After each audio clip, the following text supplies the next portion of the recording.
Hello class. After a very long time, we are here to discuss the remaining topic of the chapter Structure of Atom. In the last period, we have discussed about the valence electrons of an element. Valence electrons क्या होते हैं? किसी भी substance के last shell में present number of electrons valence shell के electrons कहलाते हैं, जिनको वैलेंस इलेक्ट्रॉन्स भी कहते हैं। Valence electrons means number of electrons present in the last shell. For example, जैसे कि आप ये देख सकते हैं, यहाँ कुछ इनर्ट गैसेस हमने ली हैं। यहाँ पे helium, neon, argon, krypton, xenon and radon, जिनके एटॉमिक नंबर वाइज यहाँ पे दिए हुए हैं 2, 10, 18, 36, 54 and 86। When we write the electronic configuration of these elements, we find that helium has the electronic configuration 2, neon 2,8, argon 288, krypton 2,8,18,8 and so on. So here the last electrons are present in the last shell.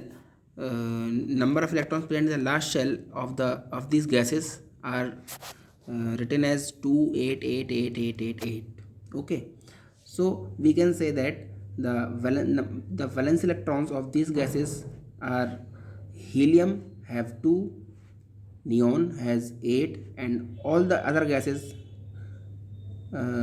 except helium have 8 valence electrons. Now very important topic regarding to this class, 9th class, is the valency. आपने valence electrons के बारे में समझ लिया। अब valency क्या है, valency और वैलेंस इलेक्ट्रॉन्स में क्या रिलेशन है। वैलेंस इलेक्ट्रॉन्स ही डिसाइड करते हैं कि वैलेंसी क्या होगी, लेकिन इससे पहले ये जो टर्म है वैलेंसी, इसको हमें समझना पड़ेगा कि वैलेंसी क्या है आखिर। वैलेंसी क्या है? The capacity of an atom of an element to form the chemical bonds is known as the valency. किसी भी एलिमेंट की वो कैपेसिटी कि वो अदर एलिमेंट के साथ कितने बॉन्ड बना सकता है इज नोन इट्स वैलेंसी। ठीक है, किसी दूसरे एलिमेंट्स के साथ कोई एटम अगर रिएक्ट करेगा तो वो कितने नंबर ऑफ बॉन्ड फॉर्मेशन करेगा, that is known as the valency. अब वो बॉन्ड फॉर्मेशन क्यों करेगा, ये समझने के लिए हम दोबारा से एक बार इस चार्ट को देखते हैं।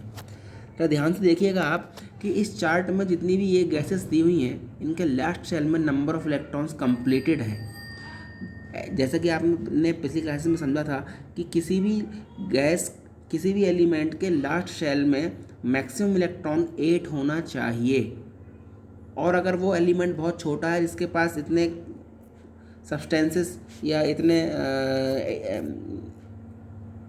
एलिमेंट नहीं हो पा रहे हैं, तब क्या करना होगा? तब हम उस कंडीशन में उस एलिमेंट में प्रेजेंट नंबर ऑफ इलेक्ट्रॉन्स को काउंट करते हैं। अगर ये 2 है तो यहाँ पे मैक्सिमम 2 ही इसके लास्ट शेल में प्रेजेंट हो सकते हैं इलेक्ट्रॉन्स। ठीक है, बाकी अदर एलिमेंट्स के लिए लास्ट शेल में नंबर ऑफ इलेक्ट्रॉन्स की जो रिस्ट्रिक्शंस हैं वो 8 होगी। ठीक है, तो यहाँ पे हम ये देखते हैं कि लास्ट शेल में नंबर ऑफ इलेक्ट्रॉन्स 8 हैं इन इनर्ट गैसेस के। अब एक पॉइंट यहाँ पे आया इनर्ट गैसेस, कि इन गैसेस को हम इनर्ट क्यों बोलते हैं। ठीक है, इनर्ट या नोबल गैसेस ही क्यों बोलते हैं, ये बहुत समझना बहुत ज़्यादा ज़रूरी है आपके इस टॉपिक के लिए। ठीक है, इन गैसेस को नोबल गैसेस या इनर्ट गैसेस इसलिए बोला जाता है क्योंकि ये गैसेस कभी भी अपना कोई कंपाउंड नहीं बनाती हैं, किसी अदर एलिमेंट के साथ रिएक्ट करके ये कोई अपना कंपाउंड फॉर्मेशन नहीं करती हैं। ठीक है, तो इसलिए ये इनर्ट होती हैं, ना तो इलेक्ट्रॉन्स को देती हैं और ना ही इलेक्ट्रॉन्स को किसी और सब्सटेंस से ग्रहण करती हैं, लेती हैं। ठीक है, इसलिए इन गैस को हम क्या बोलते हैं? इनर्ट गैसेस बोलते हैं। ठीक है, अब चूंकि ये गैसेस इनर्ट हैं तो अदर एलिमेंट्स भी ये चाहते हैं कि हम भी इन्हीं के जैसा इलेक्ट्रॉनिक कॉन्फ़िगरेशन गेन कर लें, यानी लास्ट शेल में या तो उनके 2 इलेक्ट्रॉन हो जाएं या लास्ट शेल में उनके 8 इलेक्ट्रॉन पाए जाएं। अब ऐसा करने के लिए जिसके पास ज़्यादा इलेक्ट्रॉन है लास्ट शेल में वो तो लूज़ करेगा, और जिसके पास कम इलेक्ट्रॉन है वो गेन करेगा, और जो लूज़ या गेन नहीं कर पाएगा वो क्या करेगा? इलेक्ट्रॉन्स को शेयर करेगा नंबर 8 करने के लिए या 2 करने के लिए। यहाँ पे 2 या 8 को हम केमिस्ट्री की लैंग्वेज में ऑक्टेट और डुप्लेट भी कहते हैं। Duplet means number of electrons present in the last shell will be 2 and octet means number of electrons present in the last shell will be 8। ठीक है, अब हम चलते हैं वैलेंसी की तरफ। तो वैलेंसी क्या है? वैलेंसी वो कैपेसिटी है जो ये डिसाइड करती है कि कोई एलिमेंट दूसरे एलिमेंट के साथ कितने बॉन्ड बनाएगा। अब क्वेश्चन ये आता है कि एलिमेंट को बॉन्ड बनाने की ज़रूरत क्या पड़ी, वो क्यों रिएक्ट करेगा? नहीं करता रिएक्ट। ठीक है, तो नहीं करता रिएक्ट। अगर वो रिएक्ट नहीं करेगा तो उसको इनर्ट होना चाहिए। अब इनर्ट तो वो है नहीं, इनर्ट बनना चाह रहा है, तो इनर्ट बनना चाहने के लिए क्या होगा? उसको इलेक्ट्रॉन लूज या गेन करने ही पड़ेंगे, इलेक्ट्रॉन्स को शेयर करना ही पड़ेगा। ठीक है, और जब इलेक्ट्रॉन शेयर करना पड़ेंगे या इलेक्ट्रॉन लूज या गेन करने पड़ेंगे, उसके लिए उसको क्या करना पड़ेगा? उसको रिएक्शन करना पड़ेगा, रिएक्शन में पार्टिसिपेट लेना पड़ेगा। ठीक है, और रिएक्शन में पार्टिसिपेट करने से क्या होगा? इलेक्ट्रॉन्स आएंगे और जाएंगे, जिससे कि क्या होगा? लास्ट शेल कंप्लीट हो जाएगा और वो सब्सटेंस वो एलिमेंट एक कोई कंपाउंड बना लेगा जो कि स्टेबल होगा, और हर एलिमेंट स्टेबल ही होना चाहता है, इसलिए वो इलेक्ट्रॉन लूज या गेन करता है। इस पॉइंट पे मैं इतना जोर इसलिए दे रहा हूँ क्योंकि ये बहुत ही इंपॉर्टेंट पॉइंट है। अगर आपने अभी नहीं समझा तो 10th में आपको बहुत ज़्यादा दिक्कत का सामना करना पड़ेगा।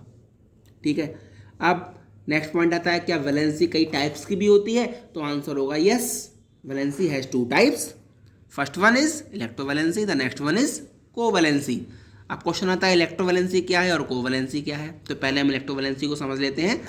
अगर इलेक्ट्रॉन्स लूज या गेन किए जा रहे हैं कंपाउंड बनाने के लिए एलिमेंट्स के द्वारा, then in that case the valency और the number of electron lose और gain by that element to complete their octet and duplet will be known as electrovalency.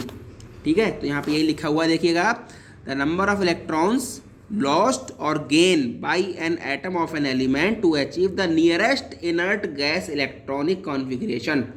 ठीक है, अब ये कोई एलिमेंट कितने इलेक्ट्रॉन्स को गेन या लूज करेगा? जितने उसको नंबर 8 या 2 कंप्लीट करने के लिए ज़रूरत होगी। और नंबर 8 या 2 क्या होता है? किसी भी इनर्ट गैस का लास्ट शेल का इलेक्ट्रॉनिक कॉन्फ़िगरेशन होता है। यही डेफिनेशन में लिख दिया गया है, बस और कुछ नहीं है इसमें, कि नंबर ऑफ इलेक्ट्रॉन्स लॉस्ट और gained by an atom of an element to achieve the nearest inert gas electronic configuration is known as the electrovalency. ठीक है, अब नेक्स्ट स्लाइड में हम समझेंगे कि एलिमेंट्स कैसे इलेक्ट्रोवैलेंसी शो करते हैं। या तो वो इलेक्ट्रॉन गेन करेंगे या फिर इलेक्ट्रॉन लूज करेंगे।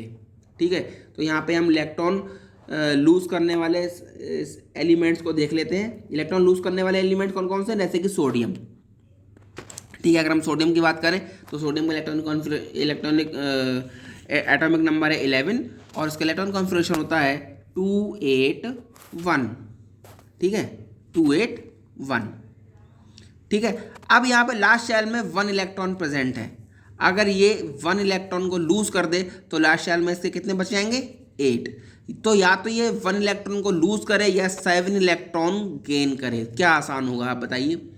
7 इलेक्ट्रॉन गेन करना आसान है या 1 इलेक्ट्रॉन लूज करना आसान है? तो आंसर सीधा सीधा हो जाएगा yes sir, it is very easy to lose 1 electron accept besides instead of to gain the 7 electrons. In that case sodium will lose 1 electron and then it will show the +1 valency, क्योंकि ये 1 electron lose कर रहा है इसलिए इसकी valency कितनी हो जाएगी? +1। इलेक्ट्रॉन लूज करने पे जितने इलेक्ट्रॉन लूज करेगा उतने ही प्लस चार्ज आते हैं, ये मैं आपको लास्ट चैप्टर में बता चुका हूँ। और इलेक्ट्रॉन जितने गेन करे आते हैं उतने ही नेगेटिव चार्ज आते हैं। ठीक है, वैलेंसी ऑफ मैग्नीशियम। अगर हम वैलेंसी ऑफ मैग्नीशियम के बारे में बात करें तो इसका एटॉमिक नंबर 12 है और इलेक्ट्रॉनिक कॉन्फ़िगरेशन 282 होगा। इसकी वजह से ये 2 इलेक्ट्रॉन अपने लूज कर देगा और 2,8 का स्टेबल इलेक्ट्रॉनिक कॉन्फ़िगरेशन जो कि नियॉन गैस का होता है उसको गेन कर लेगा। ठीक है, तो इसको नियरेस्ट नॉर्मल गैस का इलेक्ट्रॉनिक कॉन्फ़िगरेशन गेन करने के लिए क्या करना पड़ रहा है? 2 इलेक्ट्रॉन्स लूज करने पड़ रहे हैं। इन that case magnesium will have the valency 2+ या +2। ठीक है, और अब हम नेगेटिव वैलेंसीज की बात करें तो यहाँ पे मैंने एग्जांपल दिया नहीं है, लेकिन फिर भी आपको समझा देता हूँ. Chlorine will show the negative -1 valency because it will have to gain 1 electron to complete its octet because its electronic configuration is 2,8,7, so there is need of 1 electron to complete the octet. Okay, now the next topic is covalency. covalency elements तब show करते हैं जब वो electrons को loose या gain नहीं कर सकते, और उस केस में वो क्या करते हैं, इलेक्ट्रॉन्स को शेयर करते हैं. ठीक है, आपस में एक दूसरे से शेयर कर लेते हैं और अपना ऑक्टेट या डुप्लेट कंप्लीट कर लेते हैं. So the number of electrons shared by an atom of an element to achieve the nearest inert gas or noble gas electron configuration is known as the covalency. Covalency means आपस की cooperation से जो number of electrons हम share कर लेते हैं उसकी वजह से जो वैलेंसी होती है that is known as covalency. ठीक है, कौन कौन से एलिमेंट कोवैलेंसी शो करते हैं? मेनली कोवैलेंसी कार्बन के द्वारा शो की जाती है because the valency of carbon is 4, so there is no chance to lose और gain the electrons. 4 electrons carbon कभी लूज नहीं कर सकता, ना 4 इलेक्ट्रॉन गेन किए जा सकते हैं. ऐसी स्थिति में कार्बन क्या करेगा, 4 इलेक्ट्रॉन्स शेयर कर लेगा किसी दूसरे एलिमेंट से या अलग अलग 4 एलिमेंट से. ठीक है, लेकिन कुछ एलिमेंट्स ऐसे भी होते हैं जो कि इलेक्ट्रोवैलेंसी भी शो करते हैं और कोवैलेंसी भी शो करते हैं, जैसे कि क्लोरीन, ऑक्सीजन और नाइट्रोजन. ठीक है, इनकी वैलेंसी क्लोरीन की -1 है, ऑक्सीजन की -2 है और नाइट्रोजन की -3 है. लेकिन ये 1, 2 और 3 रेस्पेक्टिवली कोवैलेंसी भी शो करते हैं. ठीक है, तो जब हम इसके इलेक्ट्रॉन्स इन एलिमेंट्स के कंपाउंड बनाएंगे तब हम इसके बारे में थोड़ा सा और डिटेल से बताएंगे. ठीक है, यहाँ पे आप इतना समझ लीजिए कि मेनली जो हम कोवैलेंसी की बात करते हैं तो हम बात करते हैं कार्बन की, because carbon have the covalency 4. Okay, and carbon जब किसी भी सब्सटेंस के साथ कोई कोई कंपाउंड बनाएगा तो उस केस में ये कोवैलेंट कंपाउंड बनाएगा, क्योंकि जो बॉन्ड बनेगा वो होगा कोवैलेंट बॉन्ड. और जब भी कार्बन किसी अदर एलिमेंट के संग में बॉन्ड बनाएगा तो वो दूसरा एलिमेंट भी उससे कोवैलेंट बॉन्ड से ही जुड़ेगा. ठीक है, इसलिए कार्बन से जुड़ने पर नाइट्रोजन भी इलेक्ट्रोवैलेंसी नहीं दिखाता, कोवैलेंसी दिखाता है. कार्बन से जब ऑक्सीजन जुड़ता है तो भी ये कोवैलेंसी दिखाता है, इलेक्ट्रोवैलेंसी नहीं शो करता. और कार्बन से जब क्लोरीन जुड़ता है तब भी ये कोवैलेंसी दिखाता है, इलेक्ट्रोवैलेंसी शो नहीं करता. ठीक है, इसके बारे में हम थोड़ा सा और समझेंगे जब हम आपको मेटल्स एंड नॉन मेटल्स के बारे में क्लास 10th में बताएंगे. ठीक है क्लास, अब आपका हम लास्ट टॉपिक की तरफ बढ़ रहे हैं. लास्ट में आ जाता है आपका आइसोटोप्स. आइसोटोप्स क्या होते हैं? अभी तक आपने बहुत सारे एलिमेंट्स पढ़े हैं जिनके एटॉमिक नंबर्स के बारे में हमने पढ़ा. ठीक है, जनरली आप ये जानते हो कि कोई भी एटम होता है, कोई भी एलिमेंट है तो उसके सारे एटम्स का एटॉमिक नंबर सेम होगा और एटॉमिक मास भी सेम होना चाहिए. ठीक है, लेकिन कुछ सब्सटेंस ऐसे हैं जिनमें क्या होता है कि एटॉमिक क्या कहना चाहिए कि एटॉमिक नंबर तो सेम है लेकिन एटॉमिक मास डिफरेंट है. जैसे कि हाइड्रोजन को ही ले लें हम. हाइड्रोजन 3 तरीके से पाया जाता है. सारे हाइड्रोजन का एटॉमिक नंबर 1 होता है लेकिन उनका एटॉमिक मास 1, 2, 3 होता है. अगर हम क्लोरीन की बात करें तो क्लोरीन भी 2 तरीके के एटम शो करता है, जिसमें एक क्लोरीन का एटॉमिक मास 35 होता है और दूसरे टाइप के क्लोरीन का मास 37 होता है. ऐसी पोजीशन में ये दोनों टाइप के क्लोरीन जो हैं ये आपस में आइसोटोप कहलाते हैं. जैसे कि आपने देखा होगा 2 बच्चे हों जुड़वा, जिनके माँ बाप एक ही हों, वो देखने में भी एक जैसे हों लेकिन उनका मास अलग अलग हो. कोई 30 kg का हो तो कोई 31 kg का हो. ठीक है, तो बच्चे तो 2 हैं ना, जुड़वा हैं लेकिन एक जैसे दिखते हैं लेकिन अलग अलग मास है उनका, तो वो आपस में क्या कहलाएंगे? जुड़वा कहलाएंगे. ऐसे ही जो different atoms of same element, different atom of same element having different mass क्या कहलाते हैं? आइसोटोप कहलाते हैं. ठीक है, जैसे कि क्लोरीन के आइसोटोप जैसे कि हाइड्रोजन के आइसोटोप मैंने आपको एग्जांपल बताया, ठीक है। अब आइसोटोप ये देखिए, हाइड्रोजन के तीन आइसोटोप होते हैं, इनके जिनका यहाँ पर दिया हुआ है प्रोटियम, ड्यूटेरियम और ट्राइटियम, ठीक है।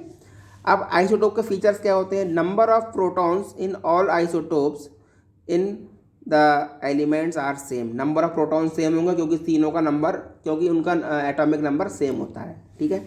फिजिकल प्रॉपर्टी जैसे कि मास, डेंसिटी, मेल्टिंग पॉइंट, ये सब की डिफरेंट होगी क्योंकि उनका एटॉमिक मास अलग अलग है।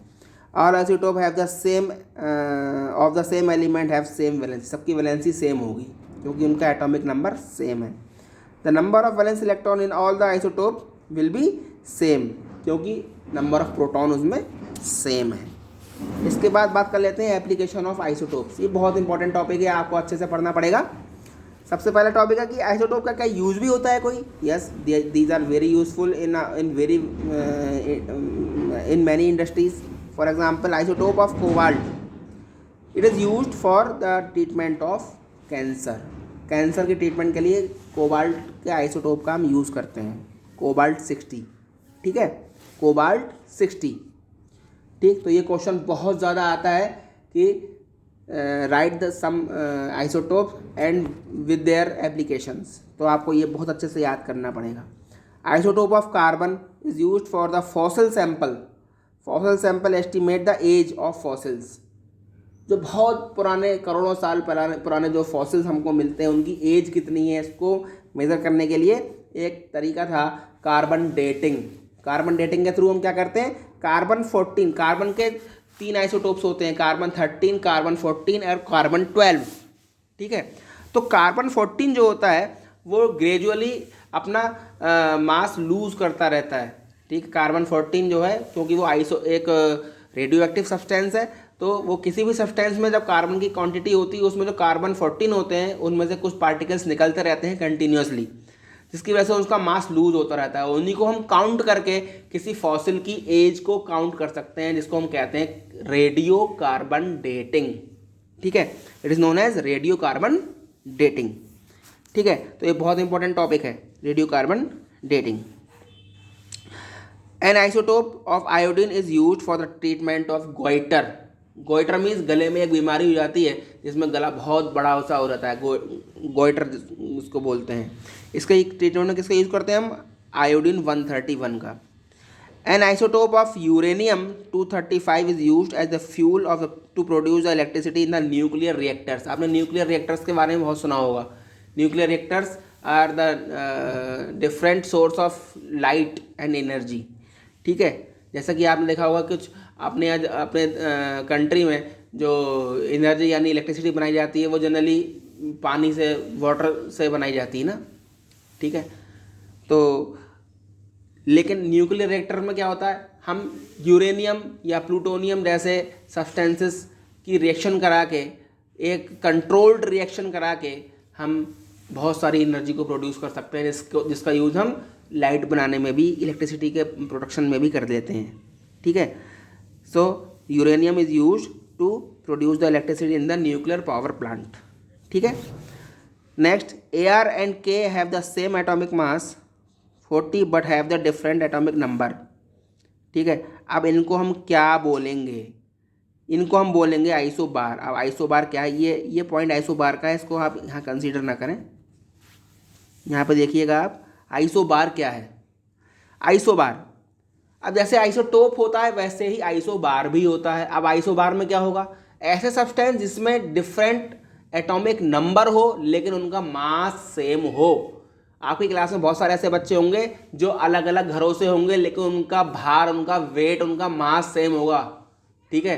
कुछ बच्चे 30-30 किलो के होंगे, कुछ बच्चे 35-35 किलो के होंगे, कुछ बच्चे 40-40 किलो के भी होंगे, ठीक है। तो ऐसे बच्चों को हम क्या कहते हैं? इनका मास इक्वल हो, इक्वल मास वाली कैटेगरी में डाल देते हैं। ऐसी कुछ एलिमेंट्स के एटम होते हैं जो अलग अलग एलिमेंट्स के हो सकते हैं लेकिन उनका मास सेम होता है, एटॉमिक मास इक्वल होता है। ऐसे इक्वल एटॉमिक मास वाले सब्सटेंसेस या एटम्स को हम क्या बोलते हैं? आइसोबार बोलते हैं, ठीक है। तो आइसोबार क्या है?